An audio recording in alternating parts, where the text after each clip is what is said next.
car was like a snowplow, shoving darkness to one side, clearing a path of light. Feeling his thoughts slipping away and his eyelids becoming heavy, he blinked hard and rubbed one leg to keep himself awake. He kept to a steady 50, but the landscape was so huge and unchanging that the car hardly seemed to move at all, a spacecraft inching its way to the moon.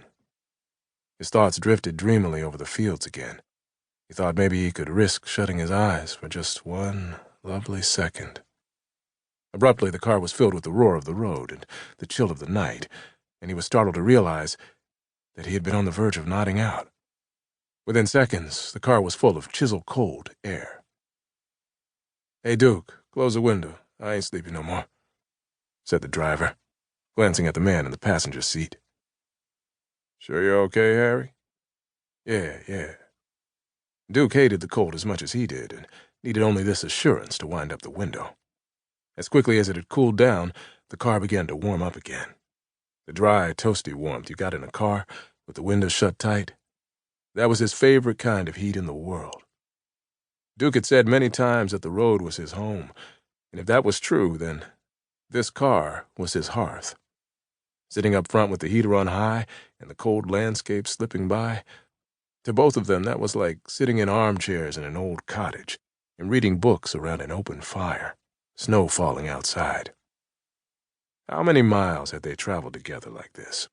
Harry wondered. 1,000,000? Put that together with trains and planes, and you probably had a distance 3 or 4 times the length of the earth. Probably no other people in the world had spent as much time together, or traveled so far, thousands of millions of miles possibly. He'd bought the car in '49, intending just to hop around New York, but soon he was driving Duke all over the country.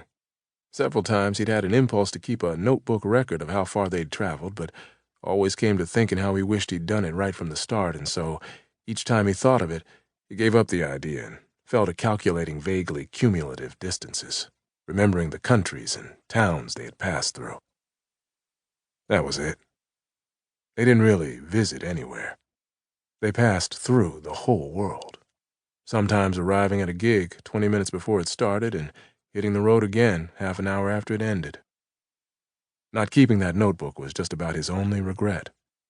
He joined the band in April 1927, when he was 17, and Duke had to persuade his mom to let him go out on the road instead of returning to school, charming her and pressing her hand, smiling and saying, "Yes, of course, Mrs. Carney," to everything she said, knowing he would get his own way in the end. Of course, if Duke had mentioned that it would mean spending the rest of his life on the road, things might not have been as simple. Even so, looking back on it all, there was hardly a moment or a mile he regretted, especially in the years he and Duke had been driving to gigs like this. The whole world loved Duke, but hardly anyone really knew him. Over the years, he'd got to know Duke better than anyone, and that would have been payment enough. The money was a bonus, practically. "How we doing, Harry?" "We're okay, Duke. Hungry?" "My stomach's been growling since Rockford. How about you?" "I'm okay. I've been saving that fried chicken I picked up yesterday morning." "That's gonna be real tasty by now, Harry." "Soon be time for breakfast anyhow." "Soon?" "About 200 miles from now." Duke laughed. They counted time in miles, not hours, and had gotten so used to huge distances that 100 miles often elapsed between needing a leak and stopping to take one. 200 regularly lay between the first pangs of hunger and actually stopping to eat. And even when they came across the only place in 50 miles, they often drove on anyway. Stopping was something you looked forward to so much that you could barely bring yourself to do it. A treat that had to be indefinitely postponed. "Wake me up when we get there," said Duke, arranging his hat as a pillow between the edge of the seat and the door. It was the quiet time of the evening, between the day people heading home from work and the night people arriving in Birdland. From his hotel window, he watched Broadway grow dark and greasy with half-hearted rain. He poured a drink, piled a stack of Sinatra records on the turntable, touched the unringing phone, and drifted back to the window. Soon the view fogged over with his breath.